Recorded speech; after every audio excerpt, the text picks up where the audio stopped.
কুরআনে এমন একটি আয়াত আছে যা বিশ্বাসীদের কাছে এক কথায় অসাধারণ। আজকের এই পর্বে আমরা সেই আয়াতুল কুরসি নিয়েই বিস্তারিত আলোচনা করব। তো চলুন শুরুতেই একটা প্রশ্ন করি। আচ্ছা, কখনো কি মনে হয়েছে পবিত্র কুরআনের সবচেয়ে শক্তিশালী আয়াত কোনটি? যুগ যুগ ধরে কিন্তু আলেম এবং বিশ্বাসীরা এই প্রশ্নের উত্তর খুঁজেছেন।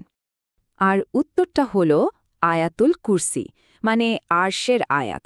সূরা আল বাকারার এই ২৫৫ নম্বর আয়াতটি তার গভীর অর্থ আর আধ্যাত্মিক গুরুত্বের জন্য সবার কাছে পরিচিত।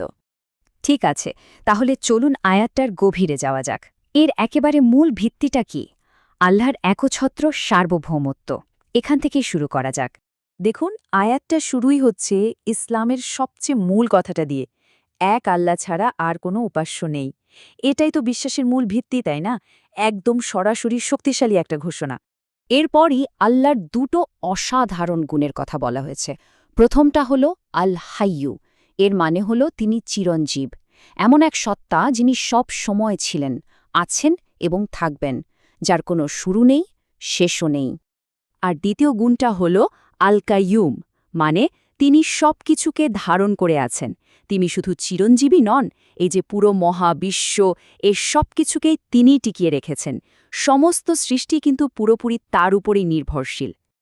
আচ্ছা, এবার দেখা যাক এই আয়াতে আল্লাহর অসীম ক্ষমতা আর জ্ঞানের কথা কিভাবে বলা হয়েছে।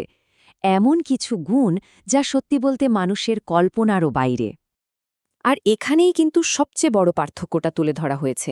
আমাদের যেমন ঘুম বা বিশ্রামের দরকার হয়, ক্লান্তি আসে, আল্লাহ কিন্তু এর সব কিছুর ঊর্ধ্বে। কোনো মানবিক দুর্বলতা তাকে স্পর্শ করতে পারে না। ভাবা যায় মাত্র একটা বাক্য, আর এর মধ্যেই বলে দেওয়া হলো যে এই আসমান আর জমিনের মধ্যে যা কিছু আছে, ছোট্ট একটা অণু থেকে শুরু করে বিশাল গ্যালাক্সি পর্যন্ত সব কিছুর মালিকানা একমাত্র তার। মানে হল আল্লাহর জ্ঞান সময়ের সব সীমানা পেরিয়ে অতীত, বর্তমান, ভবিষ্যৎ সব কিছুই তিনি জানেন। আর আমাদের জ্ঞান, সেটা তো খুবই সীমিত, ততটুকুই যতটুকু তিনি আমাদের জানাতে চান। তার জ্ঞানের বিশাল সাগরে আমাদের জ্ঞান বলতে গেলে এক ফোঁটা পানির মতো। আর এখান থেকে আমরা আয়াতটা সবচেয়ে অবাক করা একটা অংশে চলে আসি, সেটা হলো তার ক্ষমতার বিশালতা। এটা আসলে কতটা বিশাল চলুন দেখি। এখানে যে কুরসি বা আরশের কথা বলা হচ্ছে, সেটা কিন্তু কোনো চেয়ার বা সিংহাসনের মতো বস্তু না। এটা আসলে তার ক্ষমতা, জ্ঞান আর কর্তৃত্বের একটা প্রতীক, যা পুরো মহাবিশ্বকে ঘিরে রেখেছে। একবার শুধু ভাবুন, এই যে এত বিশাল মহাবিশ্ব, এত গ্রহ নক্ষত্র, সবকিছুকে টিকিয়ে রাখার কাজটা তার জন্য এতটাই সহজ যে এতে তিনি বিলকুলই ক্লান্ত হন না। এটাই তার অসীম ক্ষমতার প্রমাণ। আয়াতটা শেষ হচ্ছে আল্লাহর আরও দুটো অসাধারণ নাম দিয়ে, যা তার সর্বোচ্চ মর্যাদাকে তুলে ধরে। প্রথমটা হল আল আলী, যার মানে তিনি সবার ওপরে, তার মর্যাদা আর ক্ষমতা সমস্ত সৃষ্টির ঊর্ধ্বে। আর দ্বিতীয় নামটা হল আল আজিম, মানে সর্বমহান।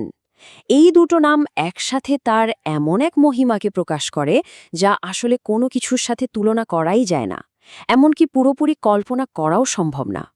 তাহলে প্রশ্ন আসে, এই একটা আয়াত কেন বিশ্বাসীদের জীবনে, তাদের প্রতিদিনের প্র্যাকটিসে এতটা গুরুত্বপূর্ণ?